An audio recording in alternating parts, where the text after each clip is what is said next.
할렐루야. 네, 이 새벽에 나오신 여러분들 환영하고 축복합니다. 오늘도 주님의 평화가 우리의 심령과 가정에 임하기를 간절히 바랍니다.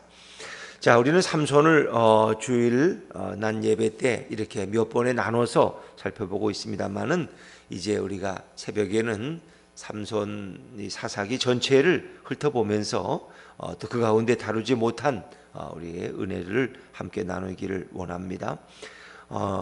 삼손은 마노아의 가정에, 아이가 없는 가정에 정말 하나님의 은혜로 그는 태어났습니다. 삼손은 어린 시절을 어떻게 보냈을까?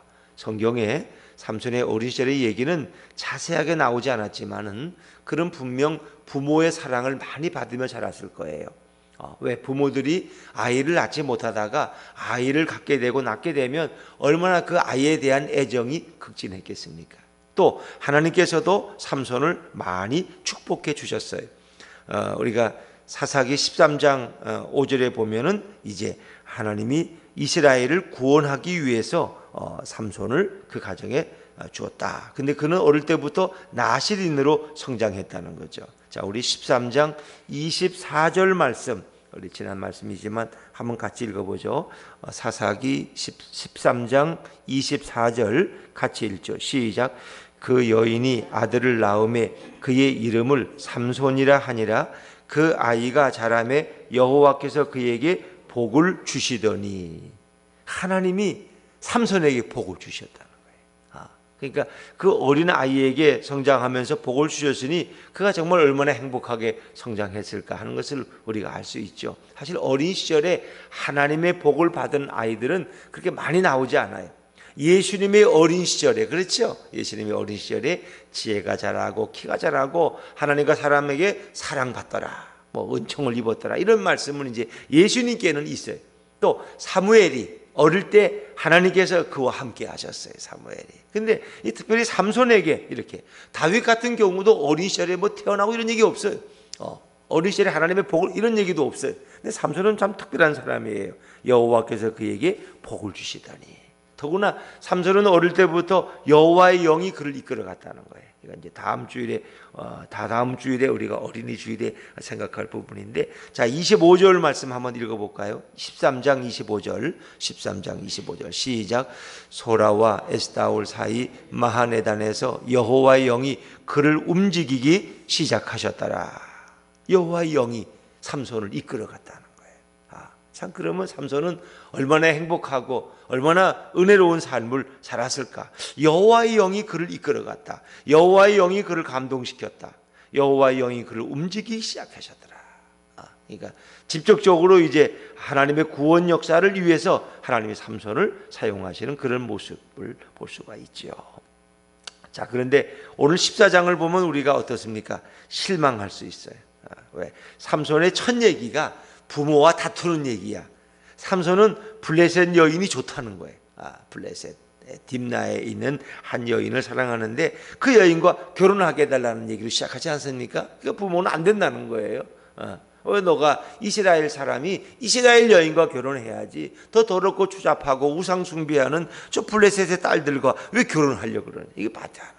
그러니까 어느 가정에서나 겪을 수 있는 거예요. 그 아이들은, 자녀들은 부모가 원하는 사람하고 결혼하는 것이 아니라 자기가 좋아하는 사람하고, 이런 걸부터 이제 갈등이 시작되는 거예요.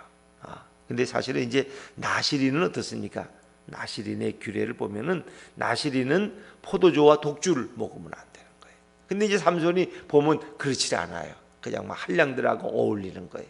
또 그거 어떻습니까? 시체에 손을 대면 안 돼. 나실인은 거룩해야 돼. 근데 죽은 사자를 손으로 만지잖아요. 그래서 꿀을 떠서 자기도 먹고 부모에게. 어쩌면 이런 것을 하나하나는 다 나실인의 규례를 깨트리는 거예요. 또 그만 아니에요. 그는 나중에 보면 들릴라라는 여인과 사귀어요. 들릴라는 장녀예요. 장녀. 이 매춘부야. 그런 여인의 몸속에 들어가서 그 여인과 함께 이렇게 생활하는. 자, 이런 모든 것들은 사실은 나실인의 규례를 철저하게 깨트리는 거예요. 자, 왜 삼손이 그러했을까? 여호와의 영이 그와 함께 했음에도 불구하고 왜 삼손은 자기의 욕망을 누르지 못하고 좀 의롭게 살고 선하게 살고 깨끗하게 살아서 우리에게 귀감이 돼야 되는데 이렇게 이스라엘이 블레셋의 통치를 받는 이런 어려운 시절에도 삼손 같은 이는 참 이렇게 노아처럼 의롭고 선행이 많고 참 하나님 보시기에 아름다웠더라. 그래야 되는데 그런 말은 성경 어디에도 없어요. 왜 성경은 이렇게 사사인 삼손의 이런 성장의 모습이나 그의 행위를 왜 아름답게 표현하고 있지 않을까 하는 것입니다. 어찌 보면 삼손의 모습은 그 시대 타락한 이스라엘 백성의 모습을 그대로 보여주고 있는 거예요. 그러니까 이스라엘의 윤리가 그 정도였다는 거예요. 그들이 왕도 없고 또 가르치는 자도 없고 각기 소견에 옳은 대로 행하였다. 이 사사기 시대는 어찌 보면 어두움과 타락의 시대예요. 그래서 그냥 그들은 뭐 정기적으로 예배드린다든가 뭐 어디 가서 이런 게 없어요. 거의 이스라엘 백성은 절반은 하나님을 섬기는 것 같지만 절반은 우상을 숭배하면서 살아갔던 그들의 모습이에요.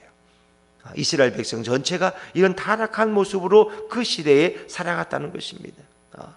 그래서 로마서 3장의 말씀처럼 의인은 없나니 하나도 없다는 거예요. 타락한 인간들의 모습은 그 삼손이 살아가던 그 시대에 그대로 드러나는 거예요. 그것이 그 시대 사람들의 윤리적인 수준이라는 윤리적인 수준. 참 우리가 보면은 매우 실망스러운 모습으로 보이지만 뭐 그 시대나 이 시대나 따지고 보면 거반 비슷한 거죠. 삼손은 부모의 기대와는 빗나가게 이방 여인과 결혼하겠다고 고집을 하고, 그리고 툭하면 사람들과 싸워서 사람들을 죽이고, 그렇죠. 그리고 잔치의 자리에서 또 수수께끼를 내가지고 그 화근을 만들어. 그러면 수수께끼도 왜 내? 그냥 내지 말지. 그러니까 또 블레 사람들이 와서 삼손의 아내를 협박해가지고 너희 집을 우리가 불살라 버리겠다 하니까 또 아내가 쪼르고, 그러니까 또 삼손이 할 수 없이 또 수수께끼 비밀을 또 알려주고, 그렇게 되니까 그들에게 또 옷을 60벌 갚아야 되니까 삼손이 화가 나서 내려가서 아스골론 블레셋 땅에 하나의 도시예요. 거기 가서 또 블레셋 사람 30명을 쳐 죽이고, 그러니까 살인을 밥 먹듯이 해. 그냥 수수께끼 놀이 하다가 안 되면 사람 30명 죽이고 그들의 옷을 벗겨다가 또 갖다가 그들에게 수수께끼 푼 값으로 줘버리고, 뭐 이런 모습들, 이런 모습들.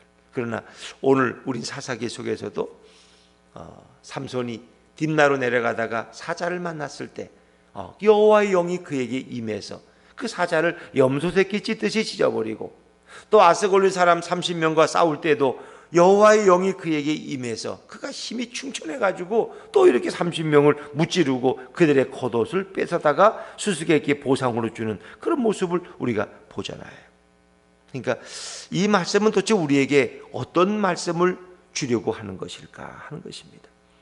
다시 말하면 택함 받은 이스라엘 백성 중에 정말 하나님 보시기에 선한 자가 없었다는 것입니다.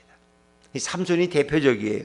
이 삼손 외에 그 시대 사람들은 더 말할 것도 없었을 것이다.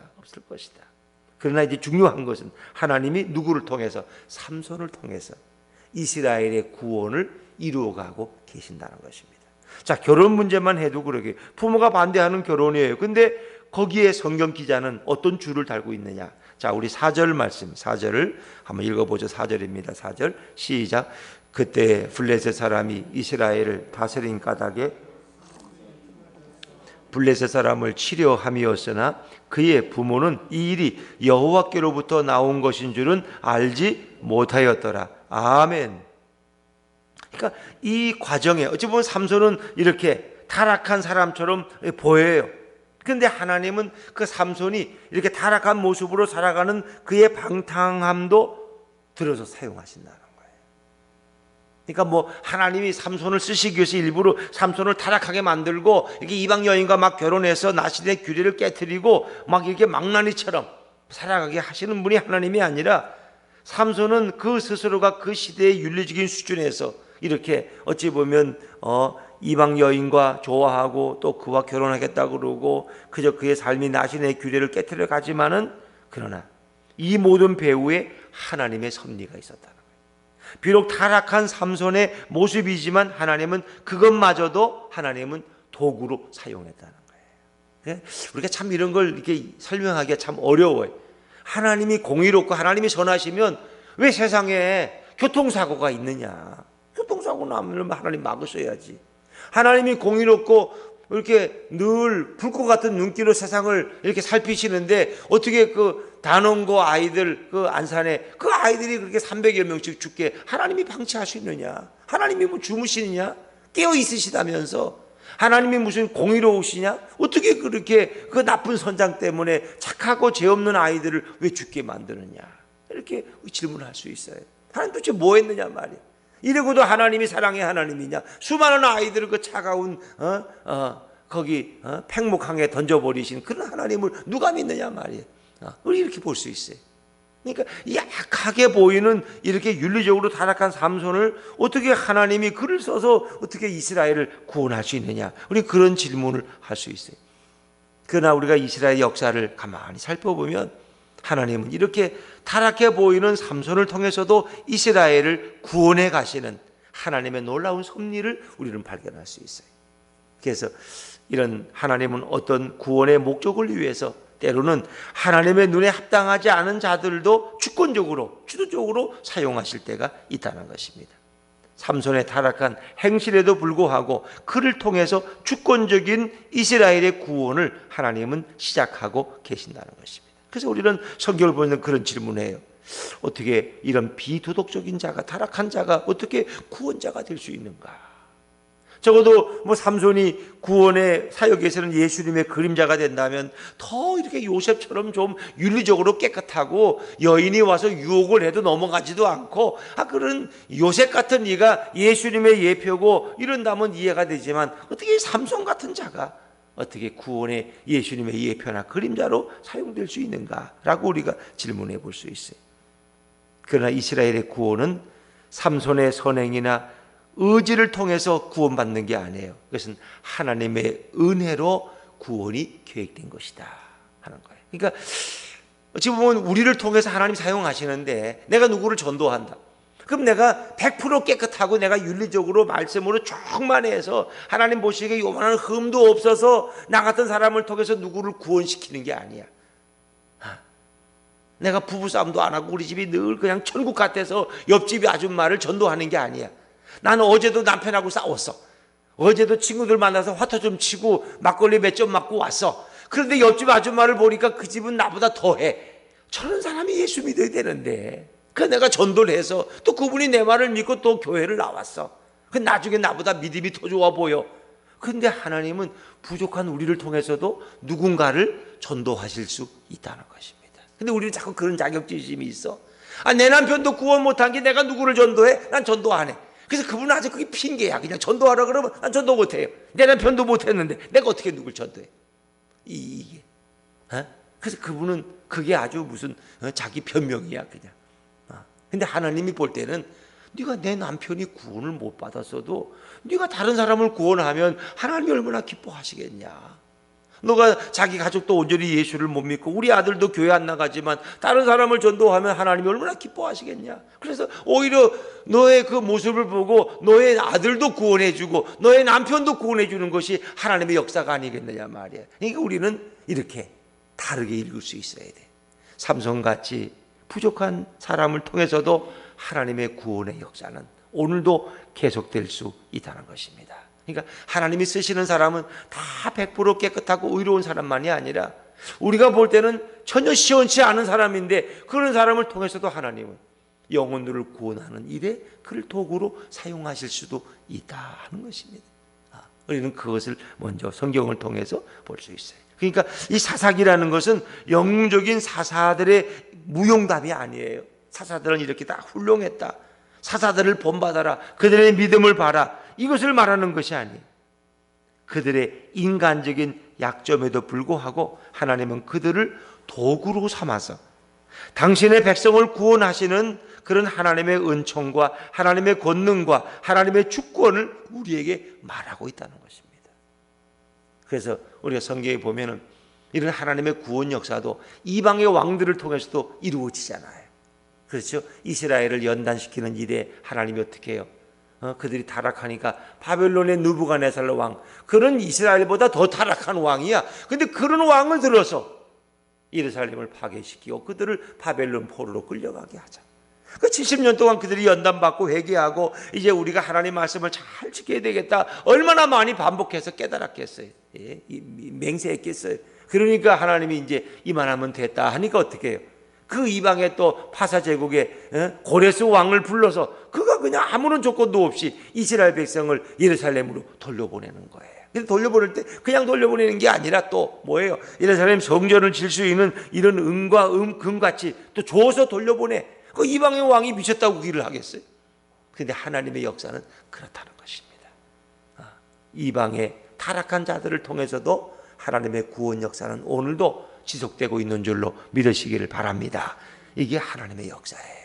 꼭 깨끗한 자, 선한 자만, 물론 하나님은 더러운 자를 사용하기보다는 깨끗하고 거룩한 자를 사용하시죠. 하나님은 거룩하시니까. 그러나 때로 하나님은 당신의 구원의 역사를 위해서는 뭔가 윤리적으로 우리가 볼 때는 깨끗이 못한 자, 뭔가 불의한 자를 통해서도 하나님의 뜻을 이뤄나갈 때가 있다는 거예요. 근데 성경에 이제 이사야서나 예레미야 보면 중요한 게 있어요, 여러분. 하나님은 공의로우시기 때문에 이렇게 불의한 이방의 왕들을 들어 사용하지만 그럼 그들이 구원받았을까? 아니에요. 그들은 자기 죄 때문에 다 심판받았다는 거예요. 이걸 아셔야 돼요. 그러니까 하나님은 악인도 들어 쓰시고, 그렇죠? 선인도 들어 쓰시는 거예요. 그러나 악인은 그의 죄값 때문에 어떻게 해요?